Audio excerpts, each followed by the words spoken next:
Agora eu comecei a gravar, eu vou começar de novo, não falei nada, né? Hoje eu vou falar sobre os ecossistemas brasileiros, especificamente na parte da biodiversidade e devastação. Essa parte é bastante cobrada no Enem. Primeiro nós vamos falar sobre a floresta equatorial, também chamada de Ileia Amazônica. Ela vai ser definida pela bacia do Rio Amazonas, que vai nascer desde o Rio Orinoco, nas montanhas, né, na Cordilheira dos Andes, e vai desaguar no Oceano Atlântico. Então, essa bacia vai definir onde fica a floresta equatorial, a Ileia Amazônica.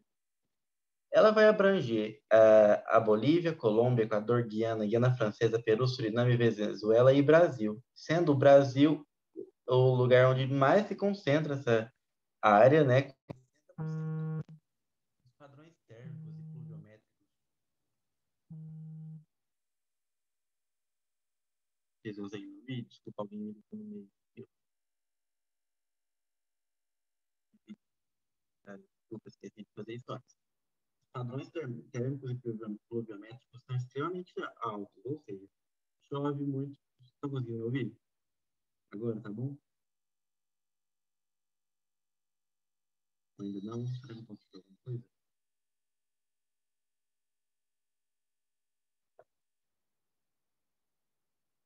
Eu vou colocar o...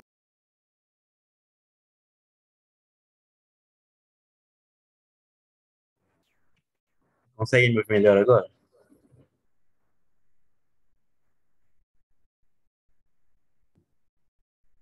Tá melhor? Então tá bom. Os padrões térmicos e pluviométricos são extremamente altos, ou seja, chove muito e faz muito calor. Que nem a gente já viu, né? Bastante nas últimas aulas, a gente viu bastante sobre isso, para vocês lembrarem mesmo. Esse tipo de clima vai proporcionar uma vegetação latifoliada, heterogênea, hidrófila, higrófila, perene, densa, com raízes tabulares e presença de cipós e lianas. Vocês lembram que cada um desses, eu espero, que a gente viu nas últimas aulas, mas eu vou dar um resuminho assim de cada um. Latifoliadas são plantas que têm folhas largas e verdes. Heterogênea, diversos tipos de árvores em uma só floresta. Não é, por exemplo, uma floresta de coníferas que tem apenas um tipo de pinheiro. A floresta amazônica tem vários tipos de árvore diferentes. Hidrófila é um tipo de planta de ambientes úmidos, que gosta de ambientes úmidos. Não, hidrófila, na verdade, vive dentro da água. Higrófila em ambientes úmidos. Perene são árvores que não perdem as folhas na estação seca, até porque não tem estação seca na floresta equatorial. Densa, ou seja, vão ser diversas árvores em um espaço pequeno, vão formar várias sombras, então também é chamado de ombrófilas, as plantas que vão sobreviver debaixo dessas sombras, né? Com raízes tabulares, são aquelas raízes que extravasam do solo, né? São raízes muito grandes. E presença de cipós e lianas. Cipós é aquele negócio que o Tarzan balança, e lianas é um tipo de planta que ela nasce no solo, mas ela não consegue ficar de pé. Então ela se agarra em uma árvore para conseguir alcançar a luz, certo? E então, esses padrões térmicos e pluviométricos vão influenciar para ter esse tipo de vegetação bem densa, típica de floresta que a gente está acostumado a ver em imagens, ou se alguém já visitou a Amazônia.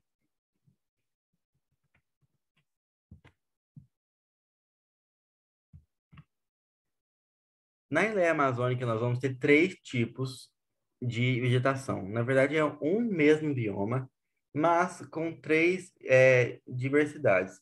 Vamos ter a Mata de Igapó, que vão ser terrenos permanentemente alagados, que são próximos a rios. A gente tem essa imagem aqui na direita de Mata de Igapó. Nós vamos ter a Mata de Várzea, que eu não trouxe imagem, porque quando ela está inundada, parece com Igapó. Quando ela está seca, parece a terra firme. Mas a mata de várzea são áreas um pouco elevadas, que em épocas de muitas chuvas podem sofrer inundações, então são inundações periódicas. E nós temos também a mata de terra firme, a que fica em regiões mais altas. Então, mesmo se os rios sobem, elas não vão ser inundadas. Essas árvores vão ser muito, muito altas, chegando até a 50 metros, e por isso elas vão fazer muita sombra. Essa sombra vai impedir que vegetação rasteira seja formada naquela área. A mata de terra firme também vai ser a mais desmatada, a mais propensa ao desmatamento. Nós temos essa imagem aqui da mata de terra firme e ela está sem desmatada. É bem triste, né, ver uma floresta assim. E essa é a Ileia Amazônica propriamente dita, a mata de terra firme, que é o que a gente conhece, o que a gente consegue ver nas imagens, geralmente é a mata de terra firme.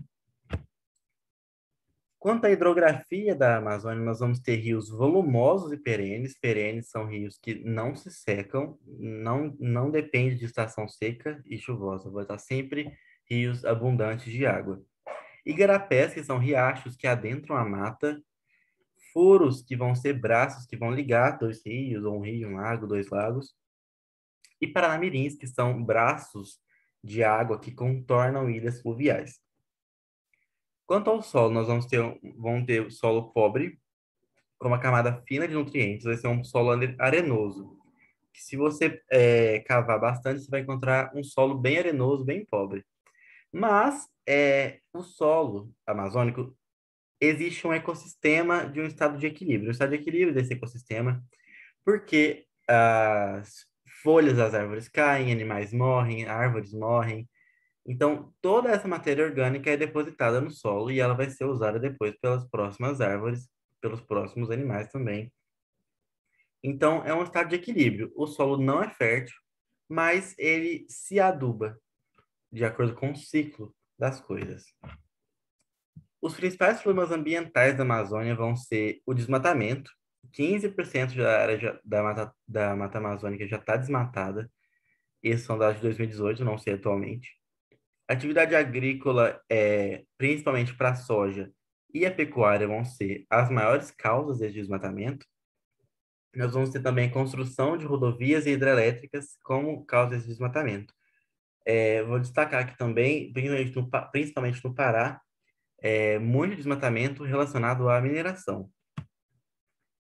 Nós vamos ter também a biopirataria, que é outro problema ambiental da Amazônia, que é basicamente o envio ilegal de elementos da fauna e flora para o exterior, para fins industriais ou medicinais, ou até para estética, como nós vemos aqui, alguns animais típicos da floresta amazônica que não podem sair do país, não podem ser mantidos em cativeiro, mas eles são mandados para o exterior porque as pessoas querem ter um animal exótico por algum motivo.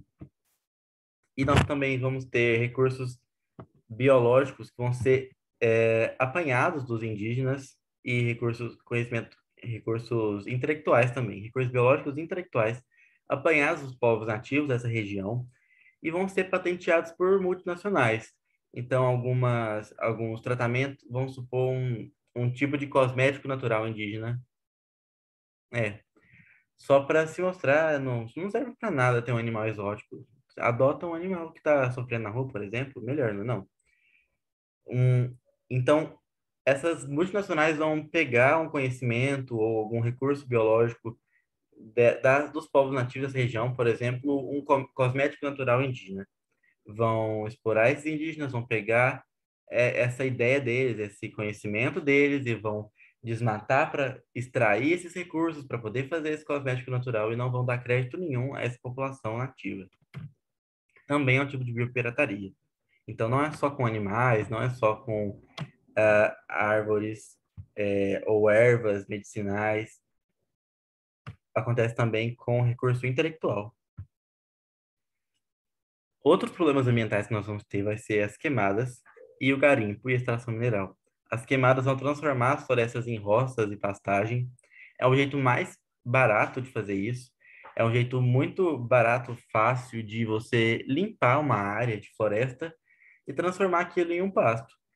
Depois que você queima, daqui a algumas semanas já vai estar cheio de grão, você vai poder colocar seu gado lá. Mas isso prejudica demais a biodiversidade e pode causar a extinção de espécies nativas, além da liberação de muitos gases causadores do efeito estufa. Vocês sabem qual gás que é esse? Qual que é o gás liberado na queima? Isso aqui é uma relação da geografia com a química, né? Vocês Na química cobra bastante, no Enem de Química cobra muito o efeito estufa, o ciclo do carbono. Isso, é o gás carbônico, que nem vocês disseram, é o CO2. Também nós vamos ter o garimpo e extração mineral, principalmente no Pará, na... vocês já devem ter ouvido falar da Serra Pelada, né? Lá vai ter garimpo aluvial de ouro, principalmente. É aquele tipo de garimpo que você vai num riachozinho assim e tenta peneirar o ouro. Mas para isso, você tem que colocar mercúrio no fundo, porque o mercúrio é pesado e o mercúrio vai grudar no ouro. Quando você passa assim a água com a terra na peneira com mercúrio, o ouro vai grudar e você vai conseguir soltar apenas a areia, a terra e a água, e o ouro vai ficar lá. Só que isso vai fazer com que muito mercúrio seja liberado ilegalmente, de forma prejudicial, nos rios, até no ar e no solo. O mercúrio é um metal pesado. Tá bom, agora terminamos a Amazônia, os problemas ambientais dela. Nós vamos falar também da Mata Atlântica, na verdade nós vamos falar de todos os biomas brasileiros. É, A Mata Atlântica vai ocupar a porção oriental do Brasil, então, especialmente as escarpas voltadas para o mar. Se vocês conhecem a Serra do Mar, que quando o mineiro quer ir para para a costa, né, para o litoral, a gente tem que passar pela Serra do Mar muitas das vezes, principalmente quando a gente vai passar por algum litoral de São Paulo. E lá é um tipo de Mata Atlântica chamada de umbrófila densa, porque é uma Mata Atlântica muito densa e causa sombra.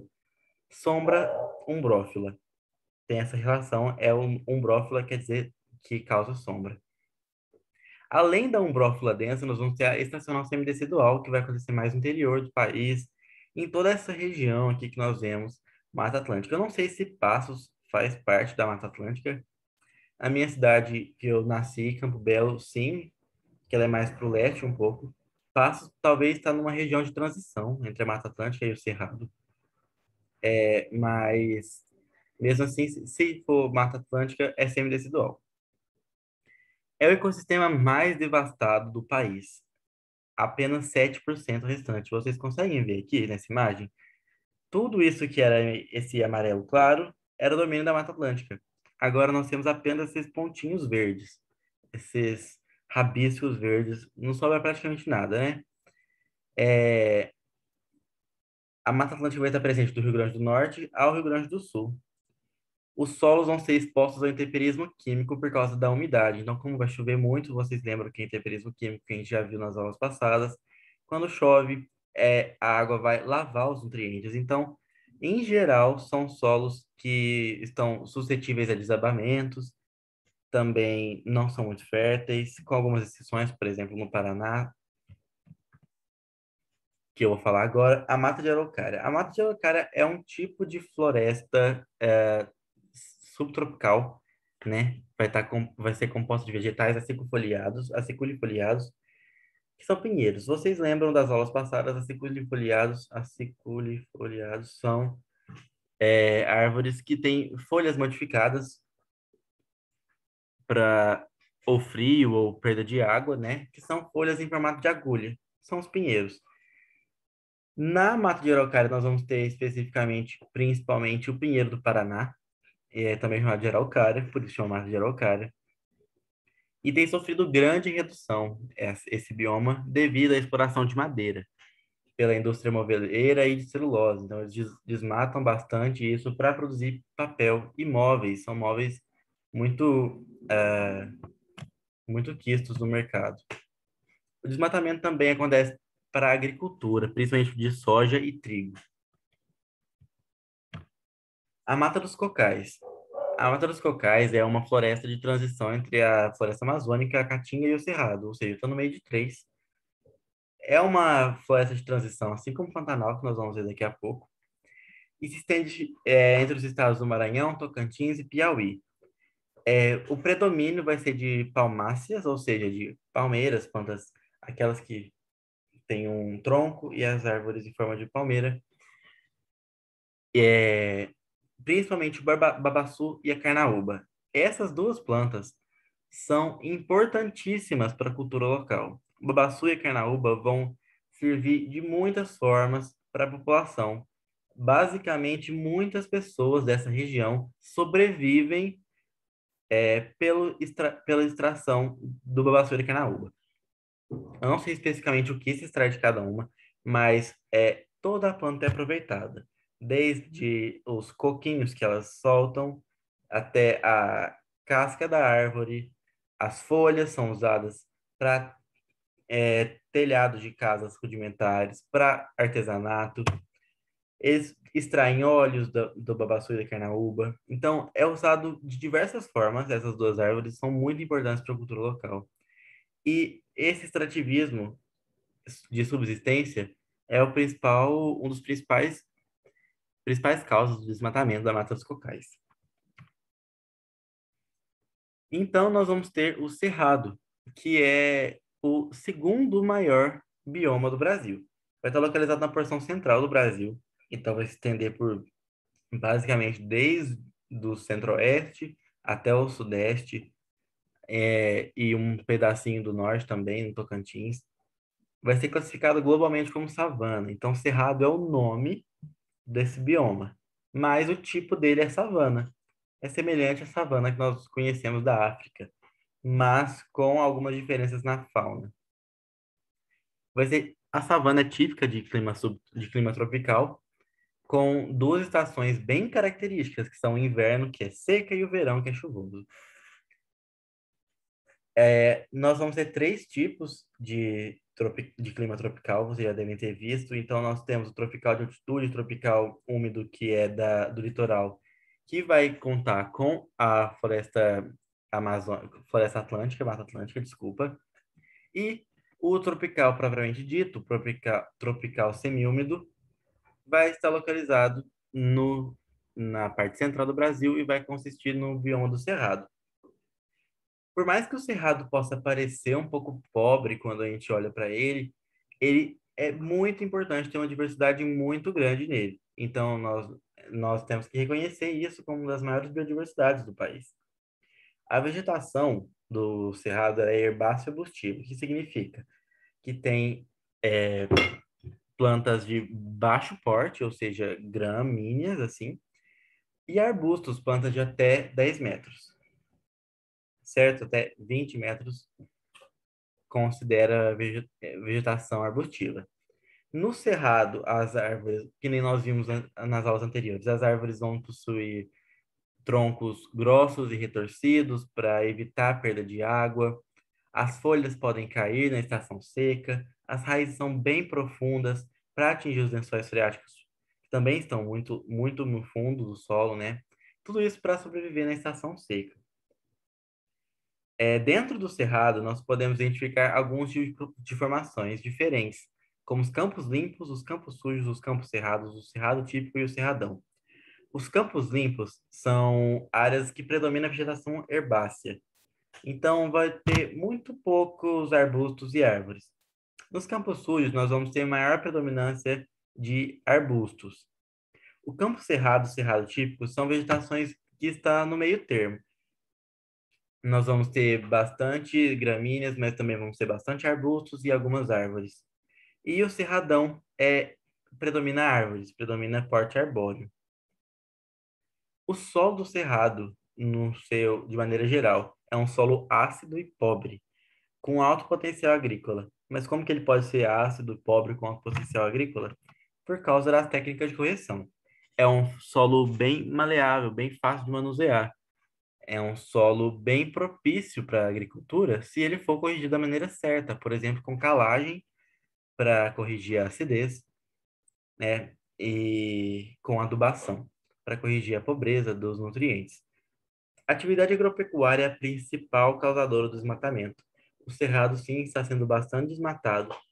Parece que o desmatamento do cerrado é menos expressivo porque a vegetação é mais esparsa, né?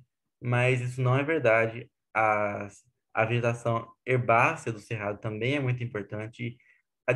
Desmatamento dessa vegetação também é significativa para a biodiversidade do planeta, principalmente do Brasil. Então, nós temos também a caatinga, que vai ser típica de clima tropical semiárido e vai estar presente no Nordeste brasileiro. Assim como o cerrado é globalmente classificado como savana, a caatinga é globalmente classificada como um estepe, que são de vegetações arbustivas e arbóreas bem secas, de clima semiárido, também bastante vegetação herbácea. Então, como eu disse, né, vai ter porte arbóreo e arbustivo com vegetação caducifólia, plantas xerófilas, folhas atrofiadas, caules grossos e raízes profundas.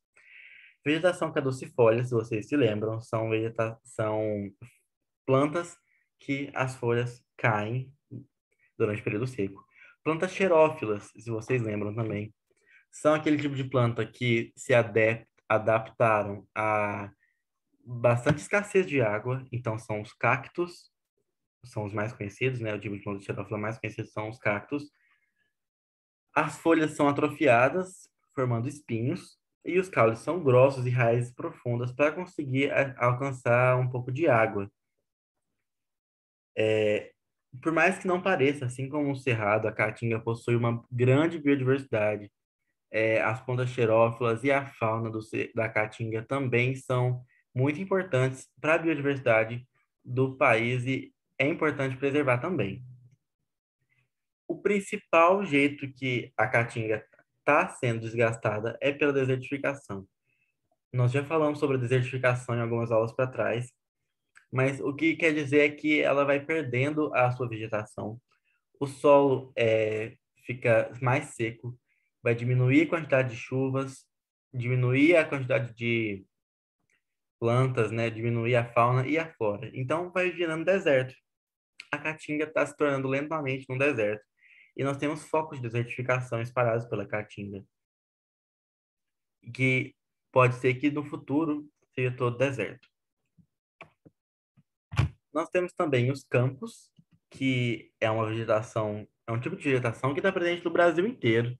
Em todos os biomas brasileiros nós vamos ter vegetação herbácea, mas campos de larga extensão são encontrados principalmente no Rio Grande do Sul,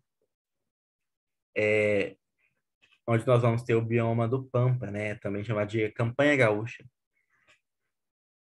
Os pampas vão poder ser classificados como campos limpos e campos sujos. Campos limpos são aqueles apenas com gramíneas, são limpos mesmo, sem árvores, sem arbustos, e os campos sujos com poucas árvores e arbustos. Essas áreas são intensamente ocupadas para a criação de gado, até porque, por ser campo, né, bastante propício para a criação de gado extensivo. E o gado, quando ele está nessa vegetação, ele pisoteia o solo e ele tira a vegetação. Então, ele empobrece mais o solo e esse solo é arenoso. Sem a vegetação e com o pisoteamento, esse solo vai ficar com uma aparência de deserto. Vão criar dunas de verdade, que vai ser o processo que a gente chama de arenização. A diferença de desertificação e arenização, a gente já falou em algumas aulas para trás, né? Só para reforçar, a desertificação ocorre a diminuição dos níveis de pluviosidade, ou seja, vai chover menos. Na arenização, não. A arenização vai continuar a mesma quantidade de chuvas habitual, não vira um deserto, só que parece um deserto, porque muita areia, porque o solo já é arenoso e perdeu a vegetação, certo? Ah, e as queimadas também causam essa arenização. Mais um bioma que nós vamos ver é o Pantanal, que é chamado de Reserva Mundial da Biosfera, porque é um bioma muito diverso, é um bioma muito importante para a região que ele está, né? E é um bioma considerado misto, porque ele também está na zona de transição. Vocês lembram da Mata de Cocais, estava na transição entre floresta amazônica, caatinga e cerrado? O Pantanal está na transição entre floresta amazônica, cerrado, e araucárias também, e alguns outros biomas dos outros países, como a Bolívia e do Paraguai. Vai ser denominado Complexo do Pantanal, porque ele apresenta um mosaico vegetacional muito grande. Como eu disse, ele está numa zona de transição, então Vários tipos de vegetação diferentes se encontraram ali, certo? Então, vai ter uma diversidade muito grande de fauna e flora. É uma das maiores planícies inundadas do planeta. Então, é um grande pântano que tem épocas de cheia e épocas de seca, né? Então, esses grandes lagos, às vezes, descem. Desculpa, gente, falta 10 minutos. Tô vendo aqui. Então, durante as cheias, o gado geralmente vai para as áreas mais altas e durante as secas pode voltar para as áreas de pastagem, que é das principais formas de desmatamento, né? A agropecuária e a criação de construção de rodovias são as principais formas de desmatamento dessa área. Essa vegetação, que é chamada de complexo do Pantanal, vai ser extremamente frágil e um ecossistema extenso, né? Então, é bastante grande, não apenas Mato Grosso do Sul e Mato Grosso que vai apresentar o Pantanal, mas também umas pequenas áreas da Bolívia e do Paraguai.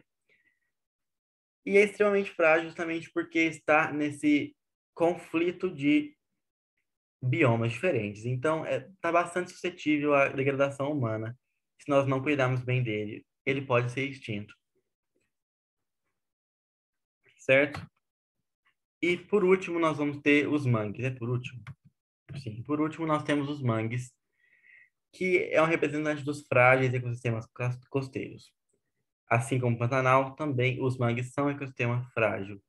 Vai se estender desde o Maranhão até o Rio Grande do Sul. Também vai ter um pouco no Amapá e no Pará, mas o mangue é em si mesmo, em si próprio, do Maranhão ao Rio Grande do Sul, ou seja, em quase toda a costa brasileira.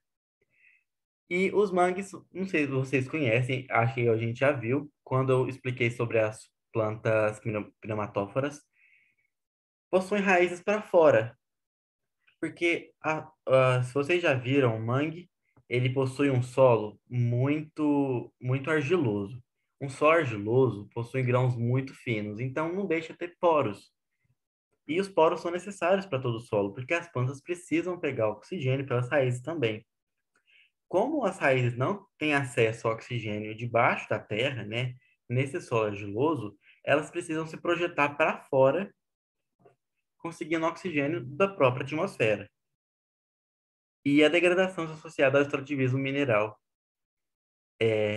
e também ao extrativismo da fauna, com a caça de caranguejos, né, predatória. É isso.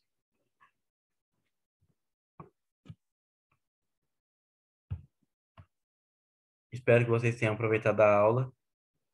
Desculpa qualquer coisa. Desculpa o meu atraso, eu atrasei uns 10 minutos. Eu tinha falado 8h30, cheguei 8h40. Mas acho que nós conseguimos dar essa aula de maneira proveitosa. Desejo um bom resto de semana para todos. Boa noite.